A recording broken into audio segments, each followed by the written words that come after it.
Bulldozer দিয়ে কতক্ষণ আপনি ভাঙবেন? এই সময়টা তো রাষ্ট্রের ভালো কোনো কাজও করা যায়।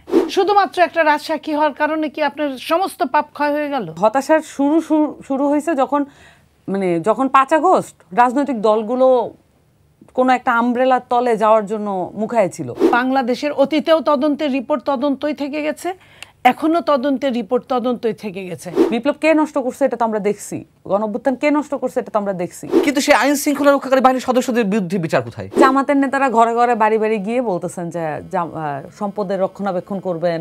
সামনে আপনি 3টা ইট একসঙ্গে ভাঙলেন, ভাঙে আপনি বিরাট বিপ্লবী হয়ে গেলেন। এইসব বিপ্লবীরা এতদিন কোথায় ছিল? 5 আগস্টের পর থেকে 15 আগস্ট 10 দিনে যে 568 জন হত্যাকাণ্ডের শিকার হলো, আমি জাতিসংঘের পরিসংখ্যান অনুযায়ী বলছি, কই সেই কথা তো একবারও বলছে না।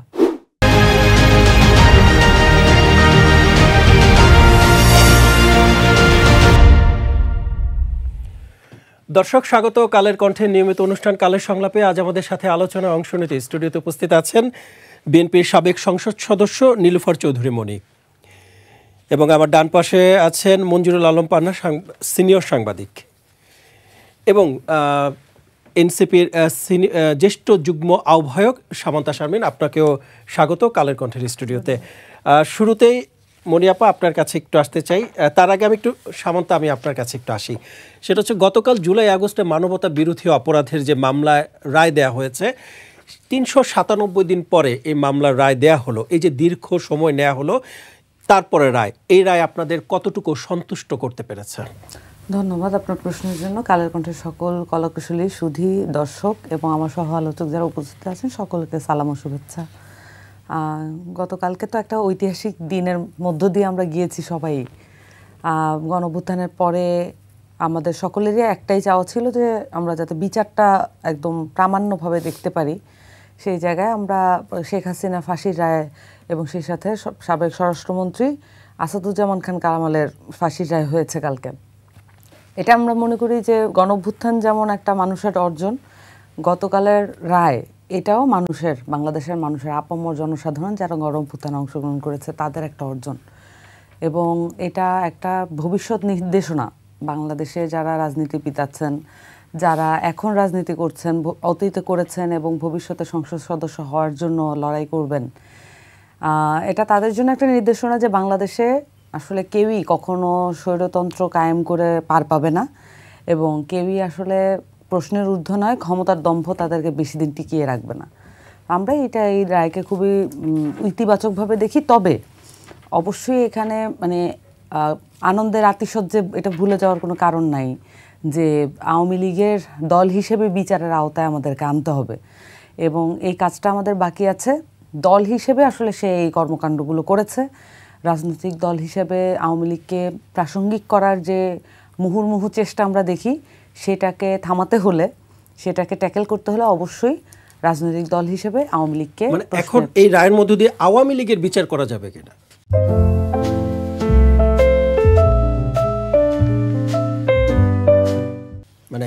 শেখ হাসিনা তো একা নিজে এমন কাজ করেনি, তার নির্দেশে তার ছাত্র সংগঠনের নেতৃবৃন্দ ছিলেন, তারপরে তিনি রাষ্ট্রযন্ত্র ব্যবহার করেছেন। দল হিসেবে এখন আওয়ামী লীগের বিচার করা যাবে কিনা এই রায়ের মধ্য দিয়ে, অথবা এই রায়কে ঘিরে? আমার কাছে মনে হয় যে এটা একটা ভালো স্টার্ট, এবং এটা যে করা সম্ভব এটা তো আসলে বাংলাদেশে কখনো ইমাজিনও করা যেত না। এখন যেহেতু এটা সম্ভব হয়েছে, পরবর্তীতে রাজনৈতিক দল হিসেবে আসলে আওয়ামী লীগ কী ধরনের দল ছিল সেটা আমাদের সকলেরই বোঝা দরকার, এবং প্রমাণ সাপেক্ষে এটা বোঝা দরকার।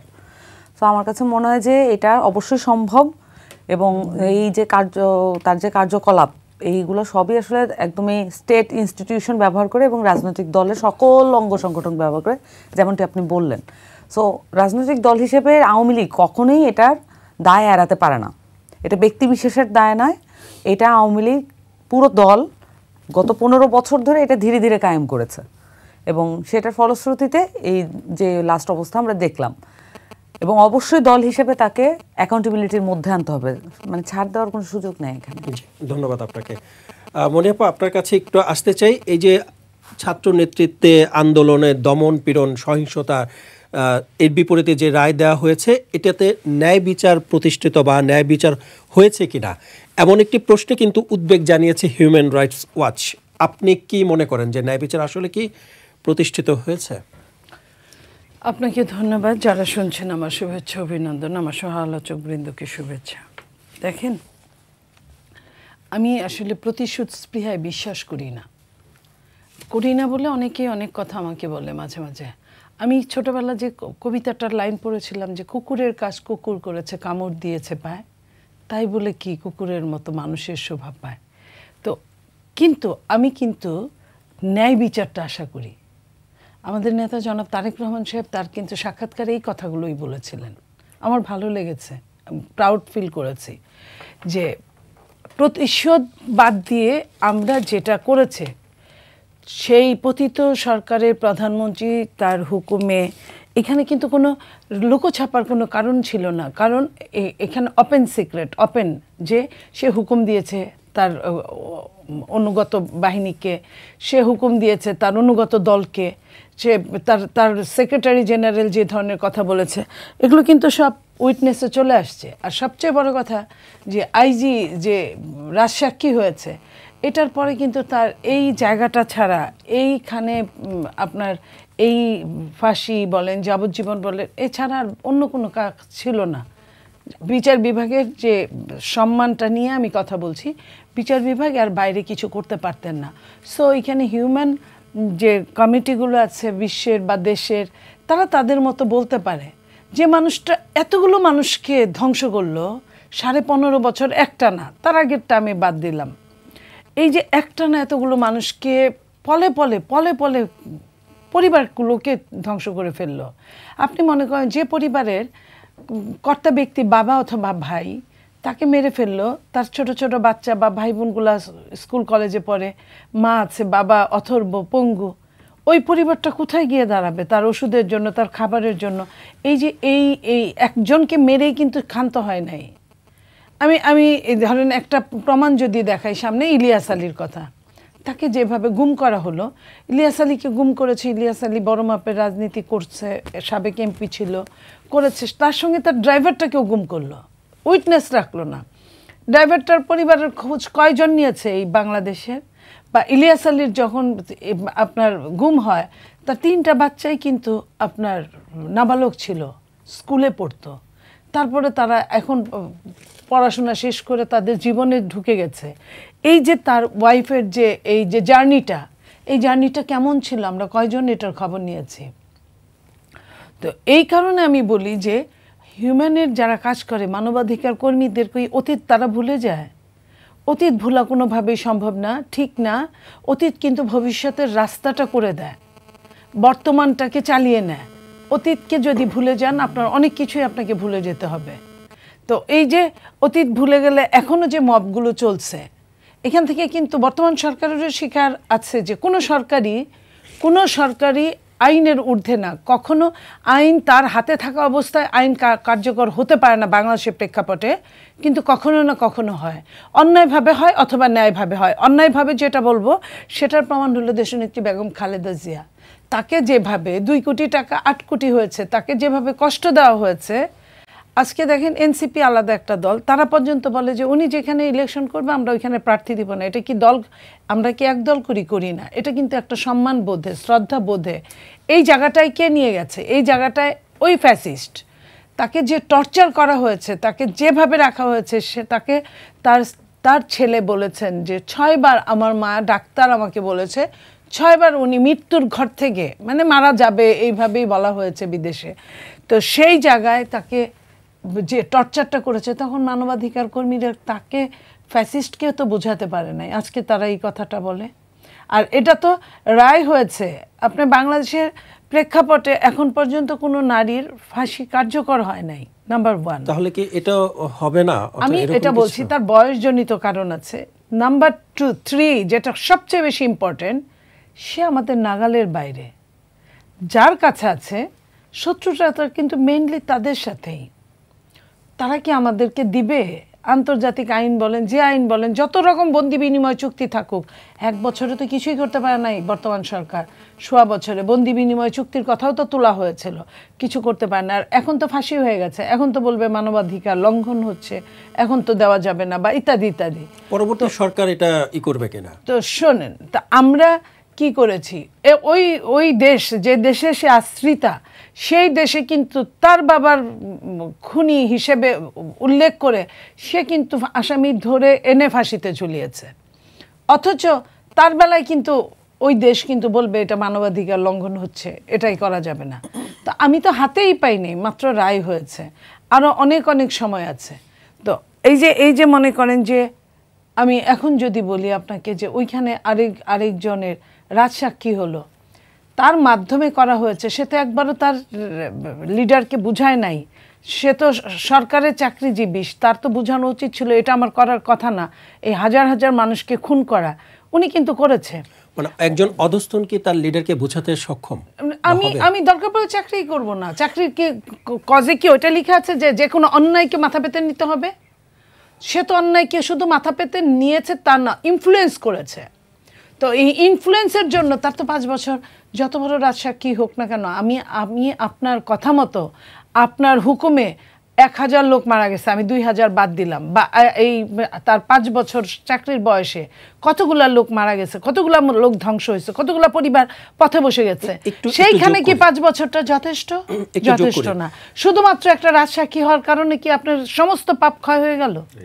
আচ্ছা, একটু যোগ করি, সেটা হচ্ছে ডিএমপি কমিশনার এবং সিএমপি কমিশনার তিনিও কিন্তু বলেছেন যে দেখামাত্র গুলির নির্দেশ দেয়া হয়েছে, মানে তাদের পক্ষ থেকে।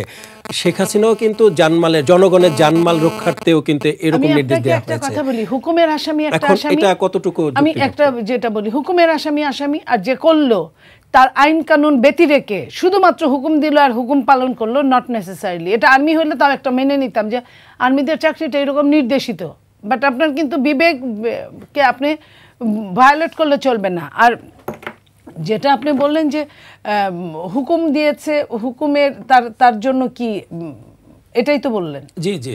তো এই যে হুকুমটা যে উনি দিয়েছেন, উনি তো এখান থেকে কখনোই ছাড়া পেতে পারেন না।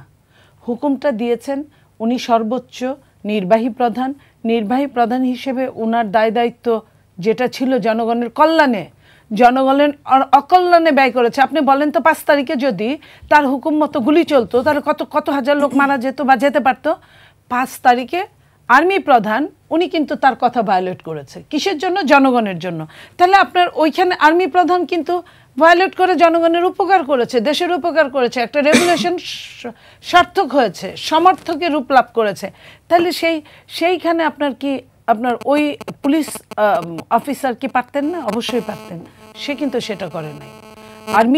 আর্মি চিফেরও কিন্তু প্রাণহানির আশঙ্কা ছিল, সে কিন্তু রিস্ক নিয়েছে। তাইলে সে যদি রিস্ক নিয়ে ওই 5 তারিখ ঘটনাটা ঘটাতে পারে, তাহলে আমরা যত রকম আন্দোলনই বলি না কেন, আন্দোলন উনি যদি বন্ধ না করতে আরও রক্তপাত হতে পারে যে আন্দোলনে বিজয়ী হতো আমাদের সন্তানরা বা আমরা, কিন্তু রক্তপাত তো আরও হতে পারতো। সেই জায়গা থেকে আমি বলছি যে এই জায়গায় ওই পুলিশ অফিসার কোনো মতেই, শুধুমাত্র 5 বছর, এটা একটা ফানি আমার কাছে মনে হয়েছে।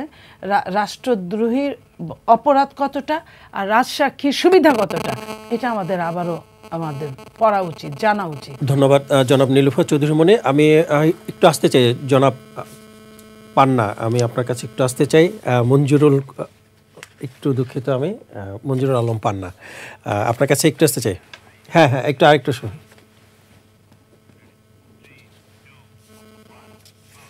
ধন্যবাদ আপনাকে জনাব মঞ্জুরুল আলম পান্না, আপনার কাছে একটু আসতে চাই। এই যে হিউম্যান রাইটস ওয়াচ তিনি আরও একটি প্রশ্নে কিন্তু উদ্বেগ প্রকাশ করেছেন।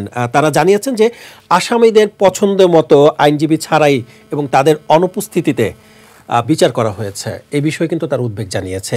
তাহলে পছন্দ মতো আইনজীবী নিয়োগ দিতে পারলেন না কেন আওয়ামী লীগের পক্ষ থেকে বা আসামির পক্ষ থেকে? সাকিব, বিষয় হচ্ছে যে হিউম্যান রাইটস ওয়াচ কিংবা অ্যামনেস্টি ইন্টারন্যাশনাল সহ জাতিসংঘ কিন্তু কিছু প্রশ্ন রাইজ করেছে। এই যে বিচারিক প্রক্রিয়া, এটি কোনোভাবেই এটা পুরোপুরি সব কিছু মেনটেন করে হয়নি, এটুকু আমরা না বললাম তো তারা বলছে, আমি তাদের রেফারেন্স দিয়ে বলছি।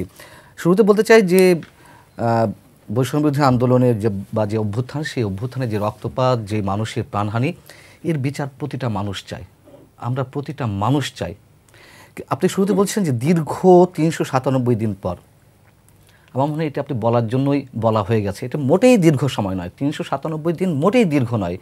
এত বড় হত্যাকাণ্ডের আমি ধরে নিলাম যে এখানে 3টি মামলার রায় হয়েছে, 5টা অভিযোগে রায় হয়েছে, তারপরে আমি যেটা বলেছি এটা এখানে ঠিক আছে, আমি ওই বিতর্কে প্রমাণাদি ছিল, কিন্তু হ্যাঁ, না আপনি কিভাবে বলেন প্রমাণিত ছিল? প্রমাণিত আপনি যাদের এক্সাম্পল দিলেন, human rights watch, amnesty international কিংবা জাতিসংঘ, তারা কিন্তু সে কথা বলছে না। তারা কিন্তু এখানে স্পষ্ট বলছে খুবই দ্রুততার সঙ্গে হয়েছে। তারা বলছে সাক্ষীদেরকে যথাযথভাবে জেরা করা হয়নি, সাক্ষীদেরকে যথাযথভাবে জেরা করা হয়নি।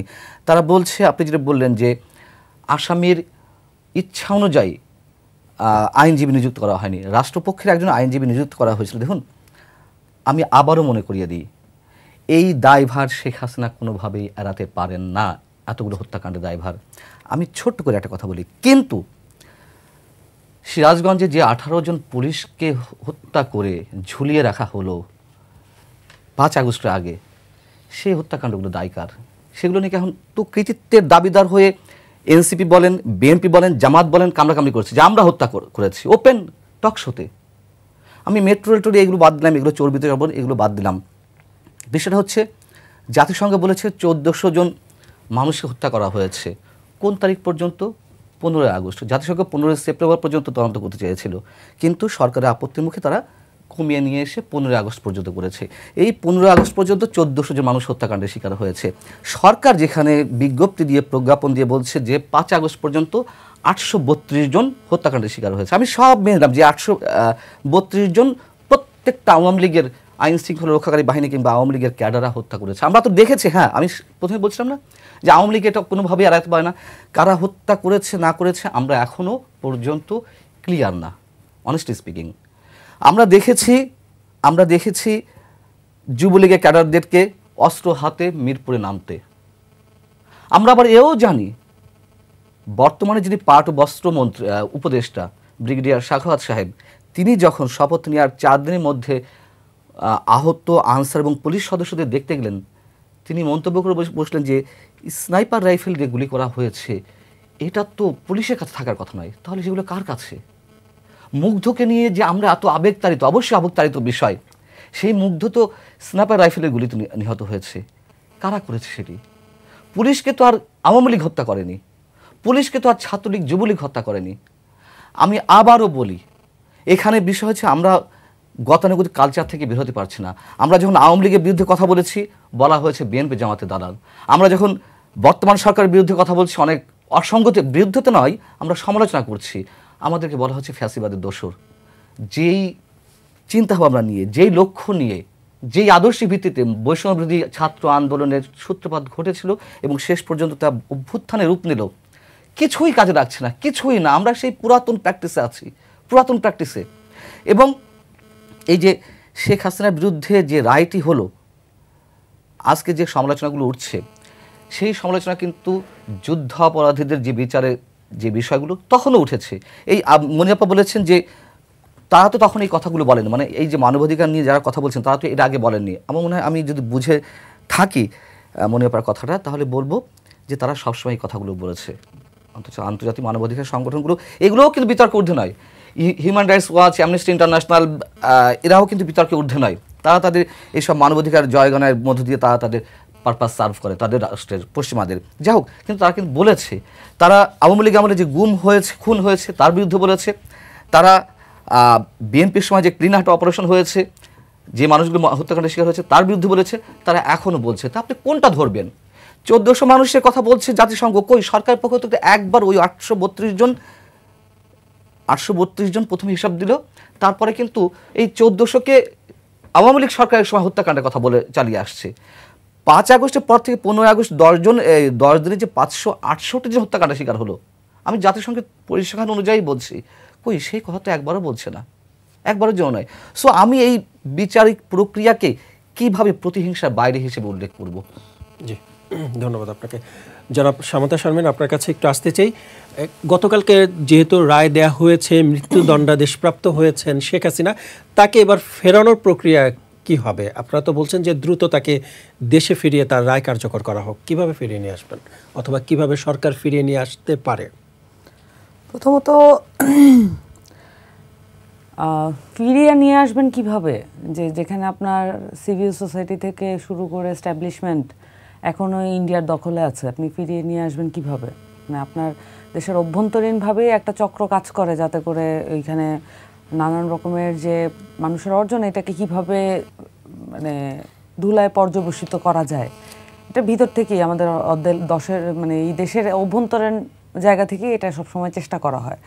এবং এখানে বিভিন্ন ধরনের ন্যারেটিভ ছাড়া হয়, বিভিন্ন ধরনের মন্তব্য ছাড়া হয় এমনভাবে, দায়সারাভাবে। দেখেন, এটা তো এমন না যে এই রায়টা তো শেখ হাসিনার বিরুদ্ধে, আওয়ামী লীগের বিরুদ্ধে, এটা তো পাল্টাপাল্টির ব্যাপার না।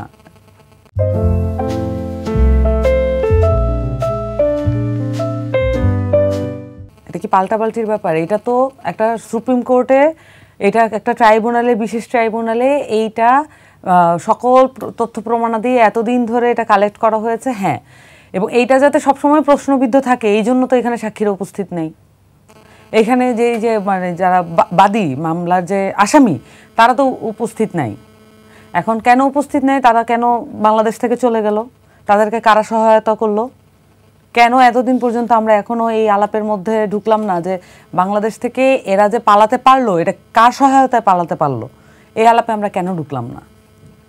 এই আলাপগুলো কখনো করা হয় না, কিন্তু নাই, এটা করা হয়। এখন এসে আপনার ইন্ডিয়ার সাথে আপনার সম্পর্ক কি হবে? সবসময় আমরা কোনো দেশের সাথে আসলে অ্যান্টি ইন্ডিয়া, এটা কোনো আসলে মানে এটা আপনার লং টার্ম পলিটিক্সের জন্য এটা কোনো গোল না। আপনার অভ্যন্তরীণ শক্তিশালী অভ্যন্তরীণভাবে আপনি ফরেন পলিসির জায়গা থেকে শক্তিশালী হবেন, এইটা হচ্ছে একটা লং টার্মের গোল হইতে পারে, এবং এটা নিয়ে আপনি কাজ করবেন। আপনার ফরেন মিনিস্টার যারা হবে, তারা যাতে শক্তিশালী হয়, তারা যাতে বিভিন্ন চুক্তির জায়গা থেকে জিতে আসে, এইটা কাজ করা হচ্ছে বেশি গুরুত্বপূর্ণ। কিন্তু আমরা সবসময় দেখেছি একটা পরনির্ভরশীল, একটা মাথা নত করা ফরেন মিনিস্ট্রি, আমরা সবসময় দেখেছি মাথা নত করা একটা সরকার, এবং সবসময় দেখেছি যে একটা ভারতের হয়ে এখানে করদ্রাজ্য চালানোর একটা সরকার, সবসময় আমরা এটা দেখেছি। ইন্ডিয়ার হয়ে বাংলাদেশ চলবে, এটা একটা ওপেন সিক্রেটের মতো বিষয়, এবং সবসময় একটা ইন্টিমিডেশন কাজ করানো হয়েছে যে এটা 3 দিক থেকে ঘেরা এবং আমরা ভালনারেবল। কিন্তু আমরা তো আসলে ভালনারেবল না, বরঞ্চ আমরা গুরুত্বপূর্ণ বলেই এটা ঘটানো হয়।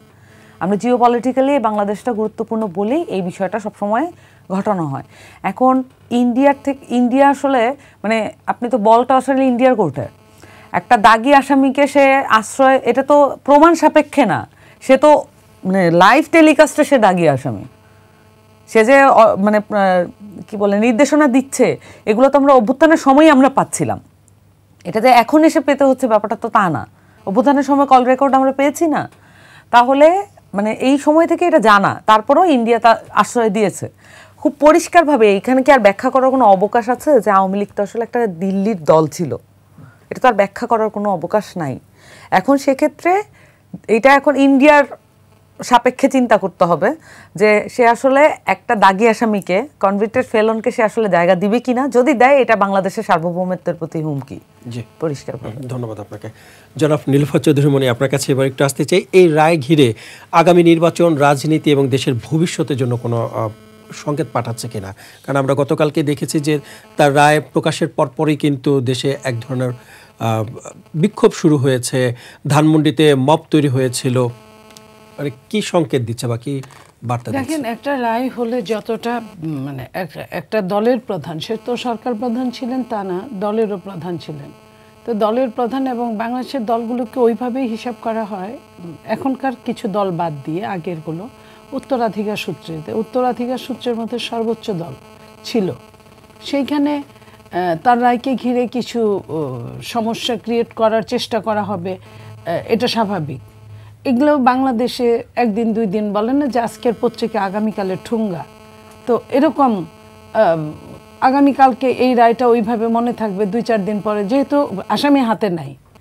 তো রায় হওয়ার পরেও আমরা দেখেছি, আমরা জামাত ইসলামের অনেক রায় দেখেছি, শেখ মুজিব হত্যাকাণ্ডের রায় দেখেছি, সেখানে আবার ফাঁসি দেওয়ার আগে তো তোড়জোড় হয়, সেটাও তো এখানে সম্ভাবনা নাই, আসামি যেহেতু হাতের বাইরে।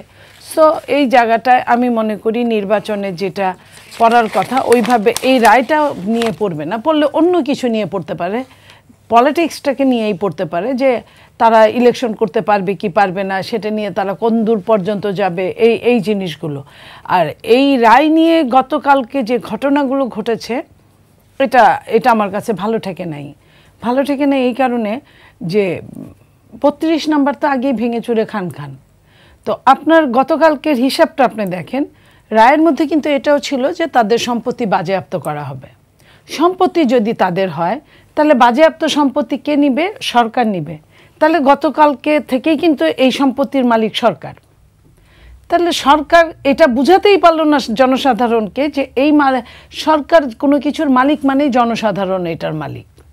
তাহলে সেটা এক কথা বললেই কিন্তু আর ভাঙচুর হওয়ার কথা না, সেটা করলো না, জনগণ জানেও না কারটা করলো, এটা একটা দিক। আরেকটা দিক হলো, একটা জিনিস আপনি কয়বার ভাঙবেন? একটা ইট ভাঙার জেদটা এটা কি বোঝায়?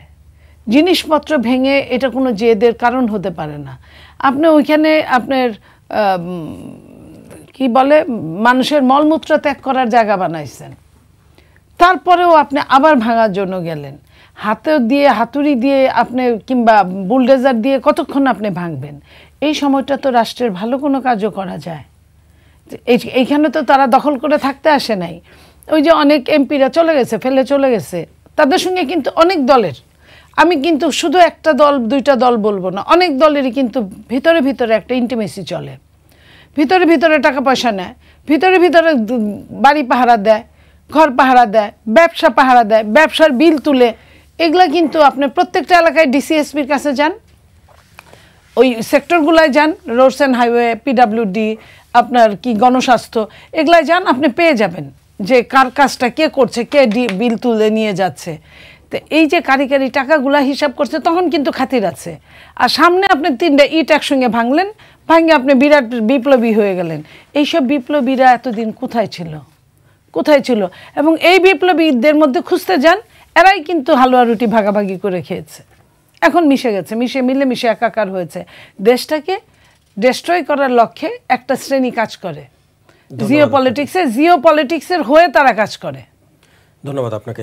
জনাব মঞ্জুরুল আলম পান্না, আপনার কাছে একটু আসতে চাই, এই যে এই বিপ্লবী এতদিন তাহলে কোথায় ছিল? ছাত্র জনতা, জুলাই যোদ্ধা, এগুলো কারোর নাম অথবা পরিচয় হতে পারে কিনা, অথবা এই নামের এবং পরিচয়ের ভেতরে কোনো নির্দিষ্ট দলের সমর্থক বা নেতাকর্মীরা এই ধরনের ভাঙচুর চালাচ্ছে কিনা? অবশ্যই আছে। আমি তো একজন জার্নালিস্ট হিসেবে বলবো যে অবশ্যই আছে। যখন 5 আগস্টের আগে সামান্তাদের তখন তো এনসিপি হয়নি, হ্যাঁ, বৈষম্যবিরোধী ছাত্র আন্দোলন, তাদের 6 নেতাকে আটক করা হলো ডিবি অফিসে, আটক করে রেখে দেওয়া হলো সম্ভবত 6 দিন নাকি 6 দিন রাখা হয়েছিল না? তখন কিন্তু যে কজন মানুষ তীব্র বিরোধিতা করেছে অন রেকর্ড, মানে এগুলো অলরেডি রেকর্ডেড, তার মধ্যে আমি একজন। আচ্ছা, তাদের প্রতি যে আবেগ, ভালোবাসা, সম্মান, জুনিয়র হলেও তাদের প্রতি সিনিয়রদের এক ধরনের সম্মান বোধ ছিল, সেটা আস্তে আস্তে কমছে না? আপনি বললেন যে তাদের সম্পৃক্ততা আছে কিনা। যখন 5 ফেব্রুয়ারি বঙ্গবন্ধুর 32 নম্বর বাড়িটি গুড়িয়ে দেওয়া হলো বুলডোজার দিয়ে, তখন তো রীতিমতো ফেসবুকে স্ট্যাটাস দিয়েছে, হাসনাত আবদুল্লাহ দিয়েছে, আসিফ মাহমুদ দিয়েছেন, উপদেষ্টা পরিষদের সদস্য, যে ফ্যাসিবাদী আতুর ঘর আজকে গুড়িয়ে দেওয়া হবে। তাহলে এর চেয়ে আর কি বলবেন? তারা এসে এখন নিজে হাতুড়ি দিয়ে পেটাবে নাকি এটাই যথেষ্ট? সো এগুলো না চলতেই থাকবে। তারা যে স্বপ্ন আমাদের দেখিয়েছিল, অথবা আমরা তাদের চোখে যে স্বপ্ন দেখেছিলাম, সেই স্বপ্নের বিন্দুমাত্র বাস্তবায়ন আমরা দেখছি না। বরঞ্চ আরও দেখছি আওয়ামী লীগ যে মানে বিভক্তি করেছিল জাতিকে, মুক্তিযুদ্ধের পক্ষের শক্তি আর বিপক্ষের শক্তি বলে, আওয়ামী লীগ যে মুক্তিযুদ্ধের চেতনাকে নিয়ে ব্যবসা করেছে, এখন এই অবস্থায় এসে সেই বিভক্তিটা চরম আকার ধারণ করেছে, চরম আকার। আমাদের তো আর কিছু রইল না সামনে। আমরা আওয়ামী লীগ থেকে মুখ ফিরিয়ে নিয়েছিলাম, আমরা বিএনপি থেকে মুখ ফিরিয়ে নিয়েছিলাম, আমরা জাতীয় পার্টি থেকে মুখ ফিরিয়ে নিয়েছিলাম। আমাদের সামনে ছিল তরুণরা। আমাদেরকে এখন তরুণদের থেকেও সম্ভবত মুখ ফিরিয়ে নিতে হচ্ছে অল্প কিছুদিনের মধ্যেই। এটা অন্তত এই কথাগুলো বলতে গেলে আমি আবেগপ্রবণ হয়ে উঠি। যাই হোক, সেটা না বলি।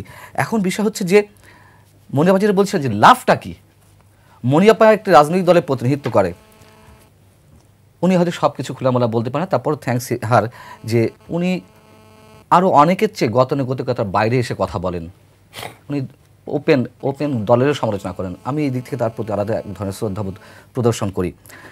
যেই কথাগুলো উনি বলতে চাচ্ছেন বা বলতে পারছেন না, দেখুন এগুলো করে কোনো আদর্শ ধ্বংস করা যায় না। 32 নম্বর সারা জীবন 32 নম্বর থাকবে। 32 নম্বর আমাদের স্বাধীনতা সংগ্রামের ইতিহাসের সঙ্গে ওতপ্রোতভাবে জড়িত। যতই আমরা, হ্যাঁ বঙ্গবন্ধু ভুল ছিল, বঙ্গবন্ধুর সময় দুঃশাসন ছিল কোনো ক্ষেত্রে, কিন্তু সেটাকে আপনি ইতিহাস চেঞ্জ করে দিতে পারেন না। আমার মধ্যে যে ভালো গুণটা আছে আপনি সেটা বলবেন না। আমি ধূমপান করি, এটা আমার খারাপ অভ্যাস, আপনি বলেন। আমি আমি মিথ্যা বলি, এটা আমার খারাপ অভ্যাস, বলেন।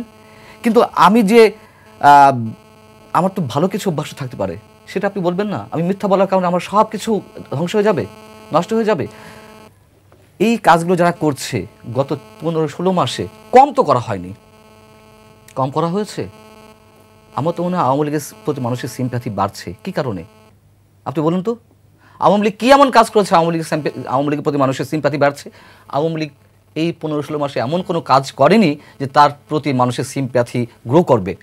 সিম্প্যাথিটা বাড়ছে, এই যে তরুণ প্রজন্মের প্রতি মানুষের যে আশাটা ছিল সেখানে স্বপ্ন ভঙ্গ হয়েছে। মানুষের সিম্প্যাথি আওয়ামী লীগ দিয়ে যাচ্ছে, এই যে মব সন্ত্রাস চলছে তার বিরুদ্ধে সরকারের কোনো অ্যাকশন নেই, যার প্রতি মানুষ বলছে আগেরটাই ভালো ছিল। আওয়ামী লীগের প্রতি সিম্প্যাথি যাচ্ছে, এই কারণে ইতিহাস, আমাদের মুক্তিযুদ্ধ, স্বাধীনতা সংগ্রামের সব কিছু নিয়ে ছিনিমিনি খেলা হচ্ছে, এই জন্য আওয়ামী লীগের প্রতি সিম্প্যাথি বাড়ছে। এটা তো হওয়ার কথা ছিল না। আজকে 5ই আগস্ট আমি কি মনে করেছিলাম? আমি তো মনে করেছিলাম আগামী 10 বছরের মধ্যে আওয়ামী লীগের নাম নেওয়া যাবে না। আমি নিজে ব্যক্তিগতভাবে মনে করেছি। আমি তখন আওয়ামী লীগকে ফ্যাসিস্ট বলেছি। আসলে আমি যে টেলিভিশনে টকশো করেছি, আমি আমার নিজের একটা পডকাস্ট আছে, ইউটিউব চ্যানেল আছে, কিন্তু আমি তো এখন আওয়ামী লীগকে ফ্যাসিস্ট বলতে গিয়ে 2 বার ভাবি। তখন ভাবি যে আসলে আওয়ামী লীগ কতটা ফ্যাসিস্ট ছিল, কতটা ফ্যাসিজম কায়েম করেছে, আর এখন কি হচ্ছে। আমাকে তুলনা করতে হয়, অ্যাজ এ জার্নালিস্ট আমাকে বিশ্লেষণ করতে হয়। আমি তো কোনো রাজনৈতিক দল করি না যে আমি ধারাভাবে একটা বিরুদ্ধে বলবো। অতএব এই যে 32 নম্বর ভেঙে গুড়িয়ে দেওয়া হলো, তার আগে পুড়িয়ে দেওয়া হলো 5ই আগস্ট, 5 ফেব্রুয়ারি 2025-এ গুড়িয়ে দেওয়া হলো, পরে আবার গুড়িয়ে দেওয়া যাওয়া হলো। লাভ কি হয়েছে আমাকে একটু বলুন। এই যে উন্মাদনা, এই যে সন্ত্রাস, এটি করে বঙ্গবন্ধুকে যারা সম্মান করতেন তাদের মন, আওয়ামী লীগ বাদ দেন, আওয়ামী লীগের বাইরেও তো বিএনপির মানুষরা তো বঙ্গবন্ধুকে শ্রদ্ধা করেন না? তাদের মধ্য থেকে বঙ্গবন্ধুর প্রতি শ্রদ্ধাবোধের এক কানি করে নড়ানো গেছে। বরঞ্চ বিএনপি তো একটা স্টেটমেন্ট দিল, যদিও দুর্বল স্টেটমেন্ট, 5 ফেব্রুয়ারি পরে 6 ফেব্রুয়ারি গভীর রাতে যখন দেখলো যে না, এটা নিয়ে কিছু না বললে এটা মানুষের কাছে বিএনপি দূরে সরে যাচ্ছে, তখন তো বিএনপি একটা স্টেটমেন্ট দিয়েছিল যে মুক্তিযুদ্ধের ইতিহাস ঐতিহ্যের উপর যে আঘাত হানা হচ্ছে সেটা কোনোভাবেই কাম্য নয়। দিয়েছে তো বিএনপি, ওই ফিলিং থেকেই তো দিয়েছে। সো এগুলো কোনো লাভ নেই। জি, ধন্যবাদ আপনাকে। জনাব সামান্তা শারমিন, আপনার কাছে একটু আসতে চাই, এই যে তরুণ প্রজন্মের প্রতি মানুষের যে স্বপ্ন ভঙ্গ হচ্ছে, এর কারণে আওয়ামী লীগের প্রতি মানুষের সহানুভূতি বাড়ছে। মঞ্জুর আলম পান্না ভাই যেটা বললেন আর কি, মানে এটা আপনাদের জন্য কতটুকু মানে আশাহত হচ্ছেন আপনারা যে আওয়ামী লীগের প্রতি মানুষের সহানুভূতি বাড়ছে? আপনার কোশ্চেনটার মধ্যে এমন একটা কনোটেশন আছে যে অ্যাজ ইফ এটা true. By which data you are talking about this? I'm asking you, by which data? Just because someone said? না, তরুণ প্রজন্ম যারা someone said in live telecast and you're taking as a truth. না, এটা আমি আপনাকে এই মুহূর্তে আসলে আওয়ামী লীগের প্রতি সিম্প্যাথি বাড়ছে, এটা আমরা কালকে সারা রাত মানে মানুষজন আনন্দ করলো, সারা দিন আনন্দ করলো, মিষ্টি খাইলো, আর আপনার কাছে মনে হচ্ছে আওয়ামী লীগের সিম্প্যাথি বাড়ছে। মানে by which data, by which, মানে এটা কি ধরনের মানে স্টোরি থেকে বা কিসের মাধ্যমে? মানে আওয়ামী লীগের টেলিগ্রাম চ্যানেলের সকল মানে ওপেন হচ্ছে, স্ক্রিনশট ওপেন হচ্ছে, মানুষজন হাসাহাসি করতেছে, আর শেখ হাসিনা লাইভে আসে সেটা নিয়ে হাসাহাসি করতেছে। এবং তাহলে আপনারা কেন বারবার 32-এর দিকে যাচ্ছেন? মানে 32 ভাঙতে নিয়ে 3বার মানে তরুণ প্রজন্ম যাচ্ছে, এটা 32 নিয়ে তো মানে আক্রোশ কেন? আপনি তো আরেকটা কোশ্চেনে ঢুকে যাচ্ছেন না। প্লিজ আপনি, আমি যেটা বললাম যে আপনি যখন কোশ্চেনটা করলেন অ্যাজ ইফ আপনি এটা ট্রু হিসেবে গ্রহণ করলেন। ভাই কেন? আমি আপনার কাছ থেকে জানতে চেয়েছি, আমি এটা আপনি যখন কোশ্চেনটা করছেন তখন আপনি বলছেন যে এইটা আমি একটু তাকে হেল্প করি। না সরি, আমি আপনার কথা আপনাদের প্রতি মানুষের ইয়েটা বাড়ছে, আমি আপনাকে ইন্টারাপ্ট করিনি, ডোন্ট ইন্টারাপ্ট মি। ঠিক আছে, জি বলুন। আপনি যখন কোশ্চেন করছেন তখন কোশ্চেনের মধ্যে একটা পার্ট ছিল যে পার্টে আপনি বলতেছিলেন যে এইটা আসলে আপনাদের এই হতাশা কাজ করে কিনা। আমি তো আপনার যে প্রেমিস, আপনার কোশ্চেনের প্রেমিসটাই তো ভুল। সেখানে আমার পরের পার্টে আমি যাব কিভাবে? কোশ্চেনের পরের পার্টে তো যাওয়ার কোনো প্রশ্নই আসে না। আপনি যেটা বলতেছেন যে হতাশা, আমাদের অনেক কিছুর প্রতি হতাশা আছে। যেমন ধরেন আমরা বিএনপির প্রতি তো মুখ ফিরে নেই। আমরা তো বিএনপির সাথে যুগপৎ আন্দোলনে ছিলাম। বাংলাদেশের আপামর মানুষ তাদের কাছ থেকে চাইছে, ওনারা মুখ ফিরিয়ে নিতে পারেন। সিভিল সোসাইটি অনেকে মুখ ফিরিয়ে নিতে পারে, আওয়ামীপন্থী অনেকে মুখ ফিরিয়ে নিতে পারে। বিএনপির কাছ থেকে তো আমরা আশা করছিলাম, আমরা রাজনৈতিক দলগুলোর কাছ থেকে তো আশা করছিলাম। আমাদের মানে হতাশার শুরু হয়েছে যখন 5 আগস্ট রাজনৈতিক দলগুলো কোনো একটা আমব্রেলার তলে যাওয়ার জন্য মুখাইছিল সিকিউরিটির জন্য, কিন্তু তারা বিপ্লবী অবস্থানটা নিতে পারেনি, বিপ্লবটা কমপ্লিট করার জন্য কোনো ধরনের স্টেপ নেয় নাই। তারা তাদের দলগুলোর কথা চিন্তা করছে, সিকিউরিটির কথা চিন্তা করছে, দল টেকানোর কথা চিন্তা করছে। তারা চলে গেছে আর্মির সাথে কথা বলতে। কিন্তু এটা তো দরকার ছিল, তারা মাঠের ফোর্স না, মানে কোনো রাজনৈতিক দল আসলে মাঠ ছাড়া কিছু। তাহলে মাঠে সকল মানে পুরো দেশের জনগণ তখন মাঠে 5 আগস্ট, আর ওনারা মিটিং করতেছেন রুমে বসে, এবং ছাত্ররা ধরে নিয়ে গেছেন, আসিফ নজরুল ধরে নিয়ে গেছেন 2জন সমন্বয়ক রাস্তা থেকে। এই ছিল তখন পরিস্থিতি। বিপ্লব কে নষ্ট করছে এটা তো আমরা দেখছি, গণঅভ্যুত্থান কে নষ্ট করছে এটা তো আমরা দেখছি। তাহলে এখন এসে মানে আমাদের হতাশা তো এটা সার্বিকভাবে বিবেচনা করার, আমাদের ভুল থাকতে পারে। আর আপনি কোথায় পাইছেন যে আমরা এনসিপির কেউ ওখানে গেছে? ওখানে আমরা দেখলাম যে ডাকসু সদস্য দেখলাম। পান্না ভাই যেটা বলছেন যে যখন 32 নম্বর ভাঙা হচ্ছে, আমাকে একটু বলতে দেবেন। পান্না ভাই বলছিলেন যখন 32 নম্বর ভাঙা হচ্ছে তখন আপনাদের শীর্ষ নেতা হাসনাত এবং আসিফ, মানে আপনাদের স্টেক হোল্ডার, তারা 32 নম্বর ভাঙা নিয়ে আমরা নিজেরাও প্রেস রিলিজ দিছি। আপনি কি দেখছেন ওটা? আমরা নিজেরাও প্রেস রিলিজ দিছি। আপনি কি দেখছেন ওটা? জি, আমি দেখেছি। আমার দলগত অবস্থান আমি কিভাবে নিব? আমি কি সব বিষয়ে আমাকে প্রেস কনফারেন্স এবং প্রত্যেকটা বিষয় আমাকে সারাক্ষণ বলতে থাকতে হবে? অবশ্যই বলাটা গুরুত্বপূর্ণ, যত বেশি ছড়ায় ততই ভালো, আমাদের তো কোনো সমস্যা নাই। কিন্তু বিষয়টা হচ্ছে যে আপনার তো মানে কি বলে, ঘটনার মেরিট অনুযায়ী আপনার দলটা ব্যবস্থা নেয়। আমরা অনেক বিষয়ে প্রেস কনফারেন্স করি, অনেক বিষয়ে আমরা মানে প্রেস রিলিজ দেওয়া যখন মানে সময়ের একটা গুরুত্বের ব্যাপার আছে। এবং আমরা 32 নম্বর ভাঙা নিয়ে তো আমাদের প্রেস রিলিজ আছে, পূর্ববর্তী প্রেস রিলিজ। আপনারা মানে সংবাদ মাধ্যমে তো সবকিছু স্টকে থাকে, আপনারা আর্কাইভসটাকে খুঁজে দেখেন। আমাদের অবস্থান খুব ক্লিয়ার। কিন্তু এখানে আপনার গতকালকের যদি হয়, আপনি তো সার্বিকভাবে যখন বলবেন তাহলে সার্বিকতা নিয়ে আলাপ করলে আমরা অনেক মানে ঘন্টার পর ঘন্টা আমরা এই টকশোটা চালাই, আমার কোনো সমস্যা নেই, আমার সময়ের কোনো শর্টেজ নেই। কিন্তু যখন আমরা অল্প সময়ের মধ্যে সার্বিকতা নিয়ে আলাপ করতে চাই, এটার ইন্টেনশন নিয়ে আমাকে কোশ্চেন করতে হয়, তাই না? এখন এসে আপনি মানে আমরা যদি বলি যে তরুণদের উপরে হতাশা, আমি তো জানতে চাই যে আসলে মানে যারা এতদিন ধরে সুযোগ পেয়েছেন তাদের উপরে কি হতাশা কাজ করছে এখন? তাদেরকে আমরা কতটুকু ক্রিটিক করেছি? বা এখন যে রাজনৈতিক মানে নতুন রাজনৈতিক দলটা নতুন যে হবে, এটার জন্য পুরাতন রাজনৈতিক দলগুলোর কি সংস্কার আমরা করেছি? পুরাতন সিভিল সোসাইটির আমরা কি সংস্কার করেছি? পুরাতন যে আমাদের গণমাধ্যম, এটার কি সংস্কার করেছি? আমরা তো সংস্কার করি না। এখন এটা কি মানে একমাত্র এবং শুধুমাত্র অন্তর্বর্তীকালীন সরকারের আমলেই এটাকে করতে হবে?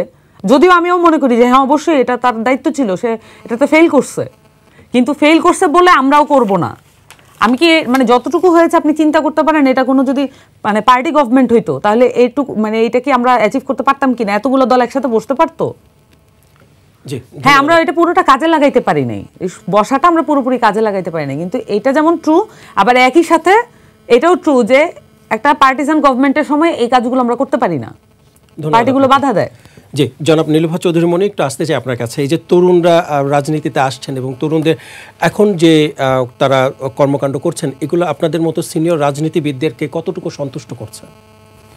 দেখেন, সন্তুষ্ট আর কষ্ট পাওয়া এই দুইটা অসন্তুষ্ট দুইটা কিন্তু আসলে অনেকটা আপেক্ষিক হয়ে গেছে এখন। আপেক্ষিক এই জন্য আমরা ওদেরকে কতটা দিতে পেরেছি।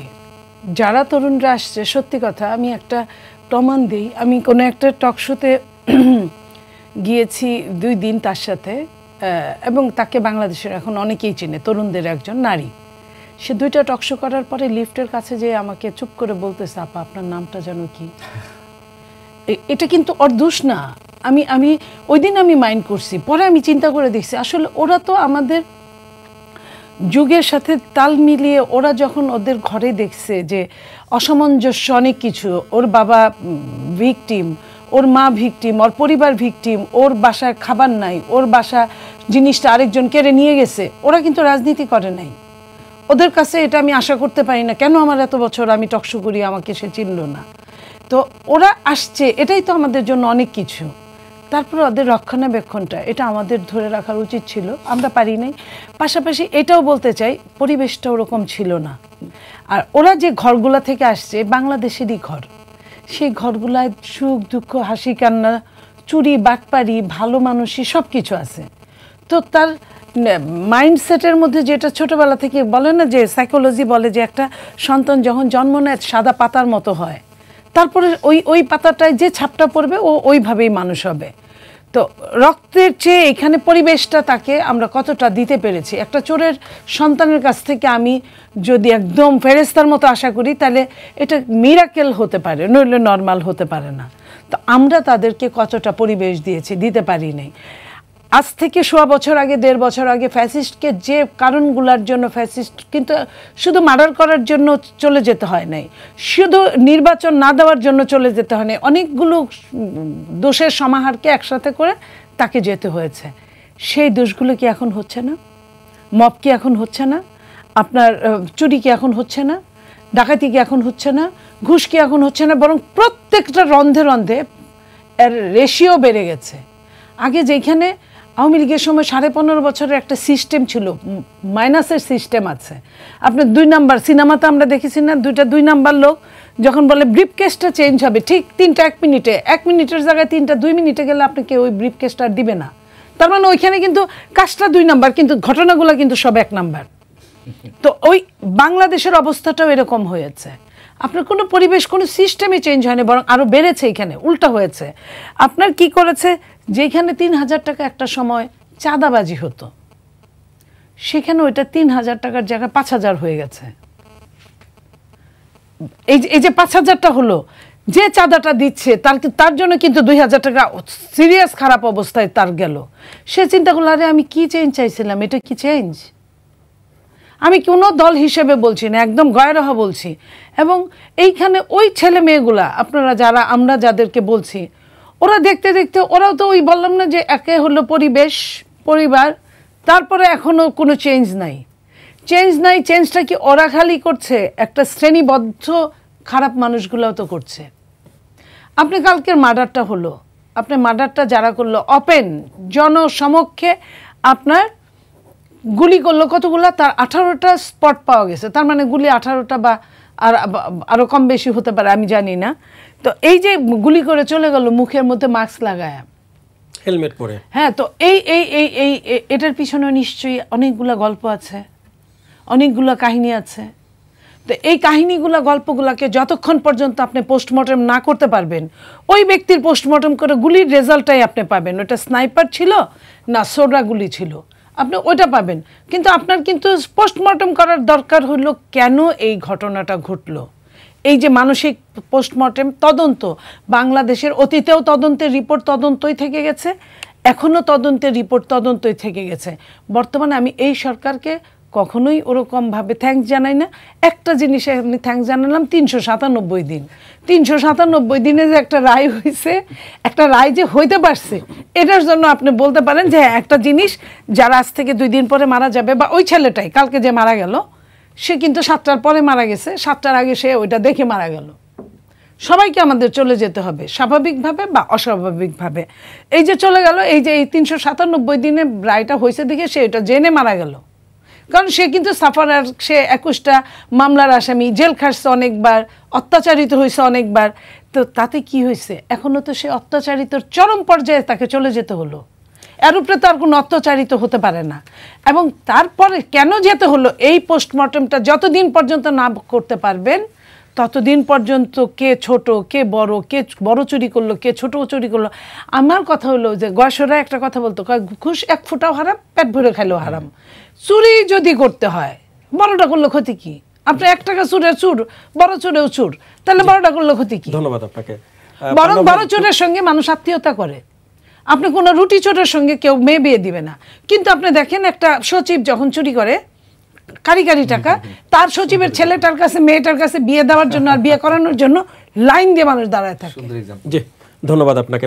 পান্না ভাই, আপনার কাছে একটু আসতে চাই, আন্তর্জাতিক যে কমিউনিটিগুলো আছে যেমন হিউম্যান রাইটস ওয়াচ এবং জাতিসংঘ সর্বোচ্চ শাস্তি হিসেবে তারা মৃত্যুদণ্ডকে সমর্থন করে না। তো সেই ক্ষেত্রে আগামী মানে গতকালকের যে রায় হলো, শেখ হাসিনার মৃত্যুদণ্ড দেয়া হলো, তো এই জন্য ডক্টর মোহাম্মদ ইউনূস প্রশ্নের সম্মুখীন হবেন কিনা আন্তর্জাতিকভাবে, বা যিনি তখন যখন ডক্টর ইউনূস অন্তর্বর্তী সরকারের দায়িত্বে থাকবেন না তখন তিনি প্রশ্নের সম্মুখীন হবেন কিনা? থাকতেও তিনি প্রশ্নের সম্মুখীন হতে পারেন, এটাই অস্বাভাবিক কিছু না। তবে প্রশ্নের সম্মুখীন হলেই যে তার কিছু যায় আসে এমনও না। আর যেহেতু ডক্টর মোহাম্মদ ইউনূস আপনি শান্তি নোবেল পেয়েছেন, এই বিষয়ে তো অবশ্যই তার জন্য একটু বেশি কী বলা যায়, এটি বেশি প্রশ্নবিদ্ধ হবেন তিনি। এবং হিউম্যান রাইটস ওয়াচ এরা সবসময় যুদ্ধাপরাধীদের বিচারের ক্ষেত্রে তারা মৃত্যুদণ্ড রোহিত করার কথা বলেছিল। অবশ্যই এটা অমানবিক, অবশ্যই এটা অমানবিক। আমি মনে করি শাস্তি তো নানান ধরন থাকতে পারে। যাই হোক, এটা তারা বলছে এটা সারা বিশ্বে কোথাও কোথাও মৃত্যুদণ্ড রোহিত করা হয়েছে। অধিকাংশ দেশে এখন মৃত্যুদণ্ড নেই, অনেকে সরে আসছে, এখানে দেওয়া হয়েছে। তাতে আমার কাছে এই বিষয়টি খুব বেশি উল্লেখযোগ্য না। কোন প্রক্রিয়া বিচারটি হয়েছে সেটি আমার কাছে ইম্পর্টেন্ট। যেহেতু মৃত্যুদণ্ডের জায়গা থেকে আমরা এখনো সরে আসতে পারিনি, এটি আলাদা একটা আলোচনা বিষয়। কিন্তু কোন প্রক্রিয়ায় কোন, যেমন আমি আরেকটা কথা বলি, আচ্ছা সবচেয়ে বড়, আমি ত্রুটি বলবো না, আমার প্রশ্ন, আবু সাইদকে হত্যাকাণ্ডের বিষয়টিও এই মামলার সঙ্গে জড়িত, মানে এই রায়ের সঙ্গে জড়িত। কি অদ্ভুত বিষয়, শুধু সুপারিয়র কমান্ড হিসেবে মানে শেখ হাসিনা কিংবা আসাদুজ্জামান খান কামাল কিংবা চৌধুরী আবদুল্লাহ মামুন সাবেক আইজিবি, তাদের বিচার হবে। যারা গুলি করলে সরাসরি তাদের সম্বন্ধে কোনো কথা নেই কেন? আমার প্রশ্ন এটি। আপনি একজন মানুষকে হত্যা করার জন্য আমাকে পাঠিয়েছেন, আপনি অর্ডার দিয়েছেন, আমি 3 জনকে গুলি করে আসলাম, আমার কিছু হলো না, আপনার ফাঁসি হবে। তা যেই পুলিশের এই যে গুলি ছুটছিল, 6টা গুলি ছুটছিল, আমরা দেখছি সরাসরি করছে গুলি, মানে আপনি, এটা আমার প্রশ্ন, একটা বড় গ্যাপ আমার নিজের মধ্যে, যে বিচারিক প্রক্রিয়ায় সর্বোচ্চ শাস্তি নিশ্চিত হলো, তারা কমান্ড করেছে, তারা আইন শৃঙ্খলা রক্ষাকারী বাহিনীকে গুলি করতে বলছে, কিন্তু সেই আইন শৃঙ্খলা রক্ষাকারী বাহিনীর সদস্যদের বিরুদ্ধে বিচার কোথায়? আমার কাছে এটা অদ্ভুত লেগেছে। আমি জানি না আইন কি বলে, আমার সাদা চোখে একজন হিউম্যান বিইং হিসেবে অথবা একজন সাংবাদিক হিসেবে আমার কাছে এই প্রশ্নটি খুবই গুরুত্বপূর্ণ। এখানে কোনো আইনজীবী নেই, থাকলে আমি প্রশ্ন করতাম, অবশ্যই আমি এই প্রশ্নের উত্তর খুঁজব যে এই বিচারটা মানে বিতর্কে ঊর্ধ্বে কেন, অন্তত এই জায়গা থেকে আমি সব বাদ দিলাম।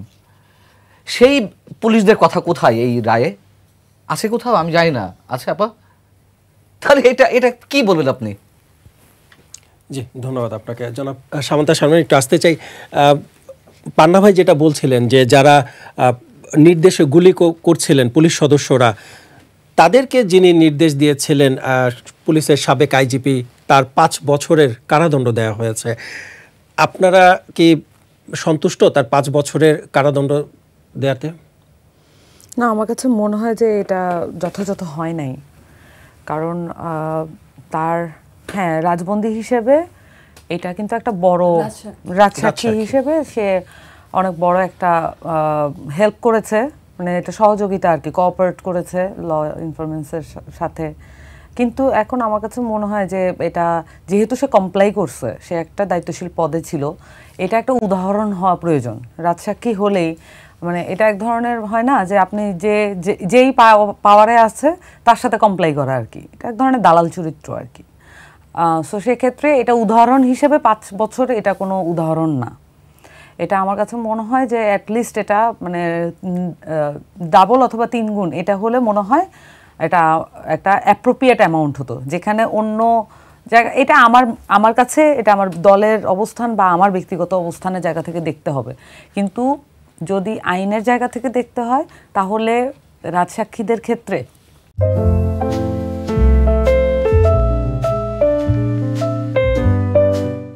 কি ধরনের, মানে এটা ওভারঅল মানে অন্যান্য জেনোসাইডের ক্ষেত্রে বা অন্যান্য এরকম গণহত্যার ক্ষেত্রে কি ধরনের ভূমিকা নিয়েছে রাজসাক্ষীরা, আদৌ নিয়েছি কিনা, এগুলো কেস বিশ্লেষণ অবশ্যই আইনজ্ঞরা করবেন।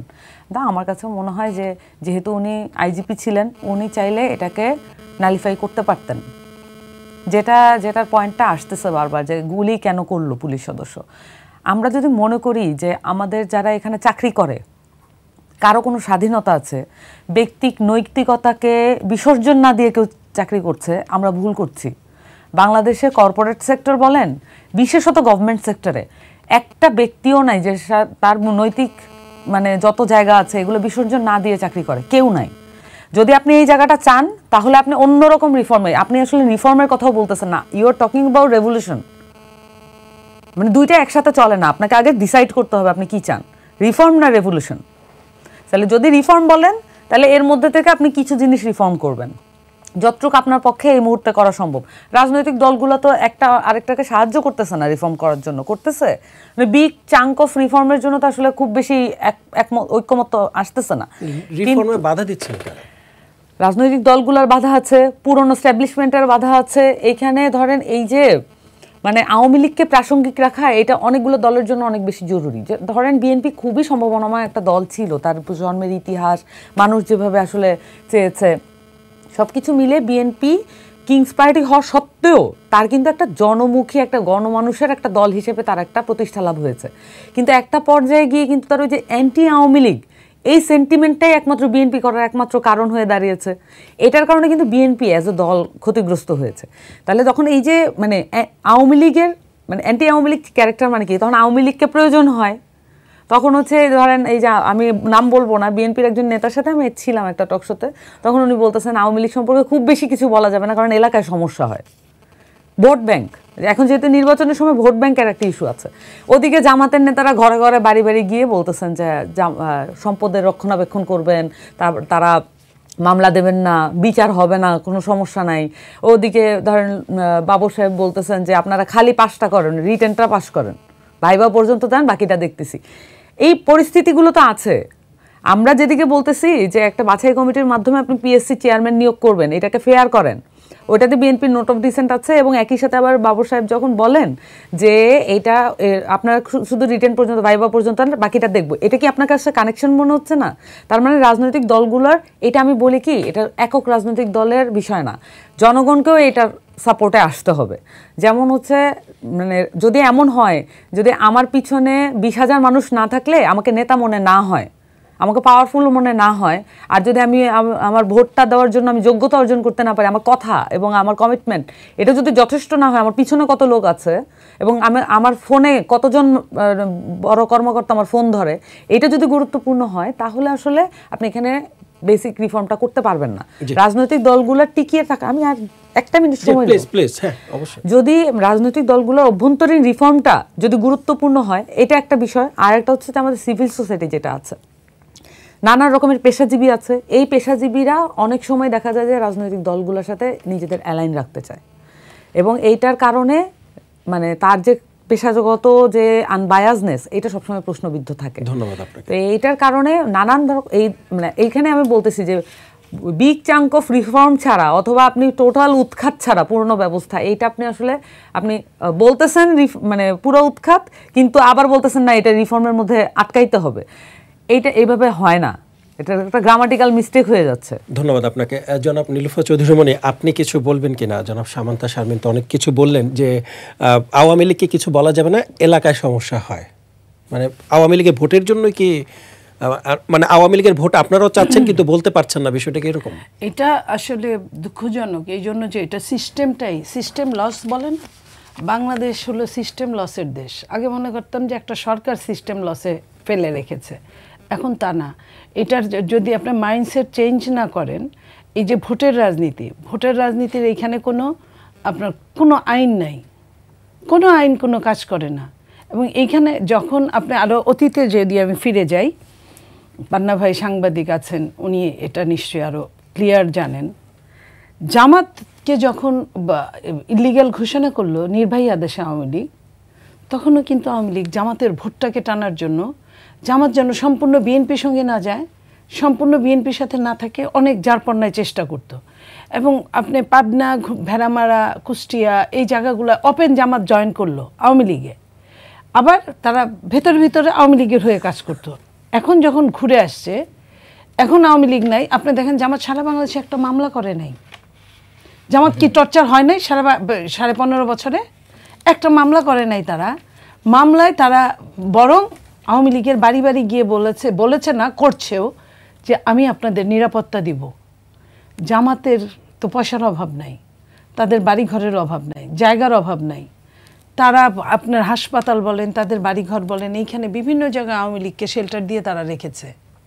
এইখানে আবার আপনি বলবেন আপনার দল কি করে? আমার দল যে কিছু করেন না তার তো নজির সামান্তা বলল, আরও আপনি শুনেছেন, আমি অস্বীকার করব না।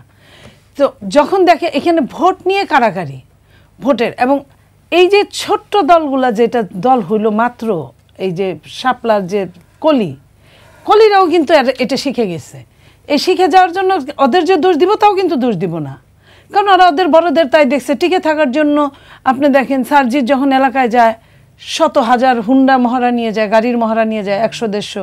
কেন নিয়ে যায়? কারণ ও কিন্তু ওই জায়গাটা থেকে বের হয়ে আসতে পারে নাই। আপনি যদি জামাতের কথাই বলেন, সংস্কৃতি থেকে, হ্যাঁ সংস্কৃতি কারা তৈরি করেছে? এটাই তো, এই যে যারা অগ্রজরা তৈরি করেছে, অগ্রজের তো শেষ নাই। আপনি জামাতের কথা বলবেন, জামাত তো আপনি নির্দেশিত দল, আমি বলি যে উপর থেকে যেটা নির্দেশ করে ওইভাবেই হয়। আপনি দেখেছেন 2-3 দিন আগে জামাতের একটা হুন্ডা মহড়া বলেছে যে 10,000 হুন্ডা হয়েছে, একটা ড্রেস পরা, এক রকমের একদম কোরাস গানের মতো তারা করলো। তো এই যে পেশি শক্তি দেখানো, এই যে এটার জন্য কি আপনি মনে করেন যে আমরা এরকম একটা রেভলিউশন চেয়েছিলাম বা হয়েছে, বা হওয়ার পরে কোনো চেঞ্জ এসেছে? আপনি কি করলেন? ইসি কি করলো? ইসি বলল যে পোস্টার লিফলেট ছাপানো হবে না। ফাইন, খুব ভালো, একটা মানুষের খরচ বাঁচলো কিছুটা হলেও। কিন্তু সঙ্গে সঙ্গে আবার কি বলল যে আপনি 20টা বিলবোর্ড করতে পারবেন। এই 20টা বিলবোর্ড কি বিলবোর্ড আকারে বড়, আপনি ওটার মধ্যে কোনো মাপজোক নাই, আপনি যত ইচ্ছা খুশি বড় করলেন। এখন আপনি যদি ওই আমেরিকার কি বলে ওই যে স্ট্যাচু অফ লিবার্টির মতো বিলবোর্ড করেন একটা, আপনারা তো কেউ না করবে না, এবং আপনি করতেও আছেন তাই জেলায় জেলায়।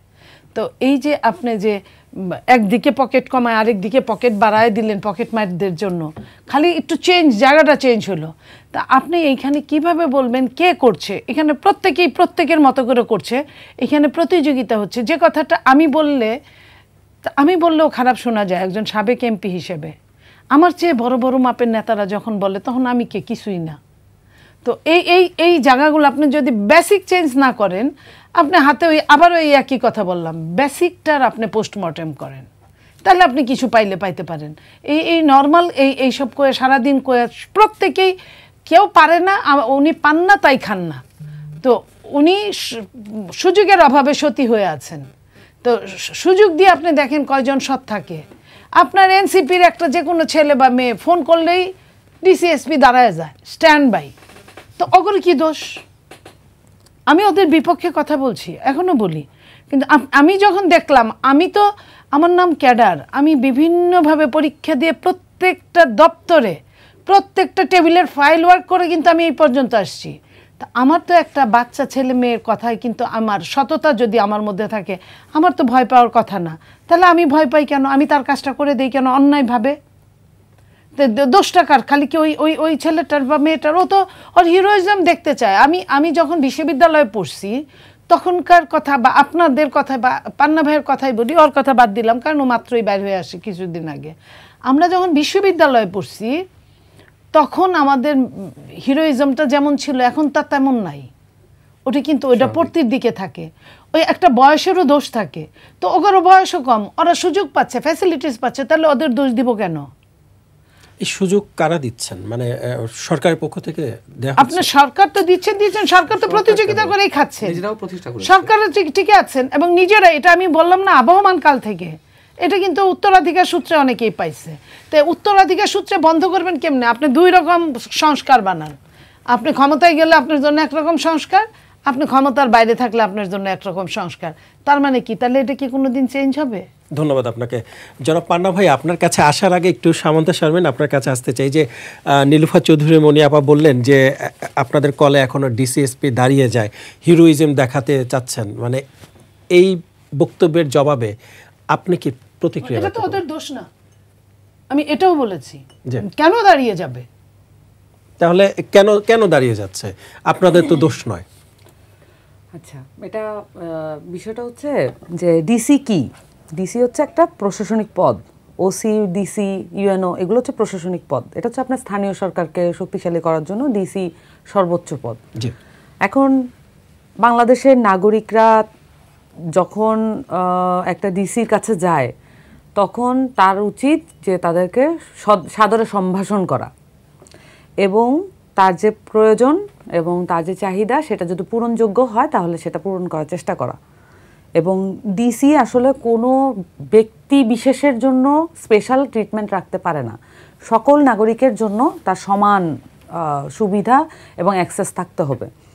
কিন্তু আমরা যখন দেখি যে এখনই মানে এটা খুব ক্লিয়ার, এটা নিয়ে খুব বেশি আমাদের মানে রাজনৈতিক দলগুলোর মধ্যে সমস্যা ক্রিয়েট করার কোনো সুযোগ নেই, কারণ এটা আপনারা চাইলেই পারেন। আমি অনেকগুলো মিডিয়া পার্সনকে বলেছি যে আপনারা দয়া করে 64 জেলার ডিসি তারা কিভাবে নিয়োগ হয়েছেন, তারা কিভাবে কাজ করছেন এই জিনিসটা নিয়ে একটা রিপোর্ট করেন। একাধিক আপনার সিরিজ রিপোর্ট করতে পারেন, 6 ভাগে করলে 10টা করে ডিসি, আপনি একটা রিপোর্টে আপনি 15 মিনিটসে এটা কভার করতে পারেন। কিন্তু এরকম কোনো রিপোর্ট হয় নাই। মানে অভিযোগগুলো যে আসতেছে, মানে এটা অভিযোগ আসবেই, আমার ক্ল্যারিফিকেশন করতে সুবিধা হয়, অভিযোগে কোনো সমস্যা নাই। কিন্তু ছাত্ররা গেলেই দাঁড়িয়ে যাচ্ছে, এটার কোনো উদাহরণ আমি অন্তত দেখি নেই। এটা মানে অভ্যুত্থানের কিছুদিন পর পর্যন্ত ছিল, তারপরে যখন ডিসিগুলো মানে বিভিন্নভাবে নিয়োগ হওয়া শুরু করলো, কারা ডিসিগুলো নিয়োগ করেছে আসলে ছাত্ররা তো জানে না ডিসি নিয়োগ কীভাবে করতে হয়, এটা তাদেরকে শেখানো হয়েছিল। কিন্তু অ্যাকচুয়ালি যারা জানে তারা তো এটার পুরো প্রসেসটা সম্পর্কে ওয়াকিবহাল। আমি এই রাজনীতি করতে এসে প্রথম দেখলাম যে কিভাবে প্রশাসনিক পাওয়ার এবং এই স্থানীয় সরকার ব্যবহার করে কিভাবে পুরোটা দখল করা হয়। কিন্তু আসলে যেটা হওয়া উচিত যে কোনো নাগরিক, এটা রাজনৈতিক দল ব্যতি রেখে, রাজনৈতিক দল আপনি সম্মান করবেন সবাইকেই, কিন্তু প্রশাসনিক যেই কাঠামোগুলো আছে তাদের সবাই, যে কোনো নাগরিকের যাতে সুগম পথ থাকে তার অফিসে, এটা যাতে কারো কোনো রাজনৈতিক দলের মারফত যাতে যেতে না হয়। যে কোনো নাগরিক তার যদি কোনো সমস্যা হয় এটা যাতে ডিসি বরাবর সে সরাসরি যেতে পারে। এটা যদি কোনো মারফতে হয় তাহলে এটা সমস্যা তৈরি করে, তার রাজনৈতিক দলের আননেসেসারি পাওয়ার ডেলিভারি করা হয়। জি, ধন্যবাদ আপনাকে। জনাব পান্না ভাই, একটু আসতে চাই যে আওয়ামী লীগ নেই, তাদের যে ভোট আছে, ভোট ব্যাংক আছে, বিএনপিও চাচ্ছে আওয়ামী লীগের ভোট নিতে, জামায়াতও চাচ্ছে আওয়ামী লীগের ভোট নিতে, কিন্তু বলতে পারছেন না কেন আসলে সরাসরি? কারণ বিভিন্ন জায়গায় দেখছি মির্জা আব্বাস কিছুদিন আগে বিএনপির স্থায়ী কমিটির সদস্য মির্জা আব্বাস কিন্তু বলেছিলেন যে জামায়াত আওয়ামী লীগের ভোট পাবেন না, আওয়ামী লীগের ভোট বিএনপি পাবে। এবং ফখরুল ইসলাম আলমগীর মহাসচিব তিনি বলেছেন যে মানুষ এখন জামায়াতকে বিশ্বাস করে না, জামায়াতকে ভোট দেবে না, তারা ভোট পাবে, বিএনপি সব ভোট পাবেন। মানে কেন বলতে পারছেন না সরাসরি? না, সরাসরি বলবে কিভাবে? এটা তো রাজনৈতিক কৌশল, সরাসরি বললে তো তাদের দৈন্যতা প্রকাশ পায়, এগুলো তো আমি অপরাধ মনে করি না। আর দ্বিতীয় কথা হচ্ছে আওয়ামী লীগ ভোট কিভাবে যাবে? আপনার কি মনে হয় ফ্লোটিং কিছু ভোটার সবসময় থাকে, তারা হয়তো কোনোবার আওয়ামী লীগকে দেয়, কোনোবার বিএনপিকে দেয়, এভাবেই চলে আসছে। সেই ফ্লোটিং ভোটারের মধ্যে যদি কারোর আওয়ামী লীগের প্রতি টান থেকেও থাকে, হয়তো সেই ভোটগুলা বিএনপি পাবে, কথা। কিন্তু যে রিজার্ভ ভোটগুলো, আপনার মনে হয় এরা ভোট কেন্দ্রে যাবে? এটা মনে করার কোনো কারণ আছে? মানে কি এমন ঘটলো যে আওয়ামী লীগের ছায়াতল থেকে তারা চলে আসবে? তারা কি বিশ্বাস করে যে শেখ হাসিনা ফ্যাসিস্ট? তারা বিশ্বাস করে আওয়ামী লীগ দুঃশাসন চালিয়ে আছে? আপনি যা অ্যাক্টিভলি পলিটিক্স করে দেখে পার্সোনালি জিজ্ঞেস করেন তো, পার্সোনালি বলবে হ্যাঁ আওয়ামী লীগ আমাদের দুর্নীতি হয়েছে, ঠিক হয়নি, বড় বড় লুট হয়েছে, ব্যাংক ডাকাতি হয়েছে, এগুলো ঠিক হয়নি। কিন্তু ওদেরকে বোমা মারলেও তোরা নৌকার বাইরে আসবে না, নৌকা তো থাকছে না এখনো পর্যন্ত। সেম অ্যাজ ধানের শীষ। জি, ধানের শীষকে মানে যদি কোনোভাবে রাজনৈতিক দল হিসেবে বিএনপি রাজনৈতিক কার্যক্রম বন্ধ থাকতো, যারা বিএনপি করে মনে প্রাণে, বোমা মারলেও তারা আওয়ামী লীগে ভোট দিবে না ভাই, এগুলো মানে কথা। দ্বিতীয় কথা হচ্ছে মানে এগুলো না আমার কাছে বেশ হাস্যকর লাগে। মনে করেন প্রধান উপদেষ্টা কদিন আগে বলছে না কে কোন উপদেষ্টা একটু বলতেই আছে যে আওয়ামী লীগের যারা তারা ভোট দিতে পারবে, আওয়ামী লীগের যারা তারা ভোট দিতে সমস্যা নাই। এগুলো একেবারে মানে এগুলো কী টাইপের কথাবার্তা, মানে তামাশা এক ধরনের। একদিকে আপনি আওয়ামী লীগের প্রার্থী রাখছেন না, ভোট মানে প্রতিনিধিত্ব করতে দিচ্ছে না, তারা ভোট দিতে যাবে কাকে? আচ্ছা ধরে না বিএনপিকে ভোট দেবে, কথা সেই আওয়ামী লীগের ভোটাররা থাকতে পারছে? সব তো দৌড়ের উপর আছে। আমি তো জেল খেটে এলাম, মানে জেল খেটে মানে হাজত খেটে এলাম। আওয়ামী লীগের তৃণমূলের নেতাকর্মীদের ধরা হচ্ছে। আমি কাশিমপুর কারাগার, কেরানীগঞ্জ কারাগার 3.5 মাস ছিলাম। আমি তো খুঁজে পেলাম না থানা আওয়ামী লীগের সেক্রেটারি, মানে প্রেসিডেন্ট সেক্রেটারিকে। আমি গুনে 4-5 জনকে পেয়েছি, আর কোথায়? কিন্তু ধরা হচ্ছে কাদের জানেন? এই বাণিজ্যটা কে করছে? একেবারে সবজি বিক্রেতা, অসহায় নিরপরাধ মানুষ ধরে নিয়ে আসছে, পদ দিয়ে দেওয়া হচ্ছে। যা কোনো পদ নেই সে ছাত্রলীগের সক্রিয় কর্মী। আরে যে ওয়ার্ডের, ভাই আমি দায়িত্ব নিয়ে বলছি, যে ওয়ার্ডের সহসভাপতি তাকে বানিয়ে দেওয়া হচ্ছে আওয়ামী লীগের সেন্ট্রাল কমিটির সাংগঠনিক সম্পাদক। এটা কি চলছে ভাই? আর সবচেয়ে বড় দেন না তাদেরকে দেন, হ্যাঁ সে আওয়ামী লীগ করতে চায়, তার 7 জন্মের পাপ, তাকে পদবি দিয়ে দেন, কোনো সমস্যা নেই। ইসমাইল নামে একটা ছেলে চুয়াডাঙ্গায়, আমি এরকম অসংখ্য উদাহরণ দিতে গেলে আপনি এরকম 50টাও শেষ করতে পারবেন না। ভালো হয়েছে আমি জেলে গিয়ে, আমাকে সরকার জেলে পাঠিয়ে ভালো করেছে, অনেক নিউজে তথ্য এনেছি।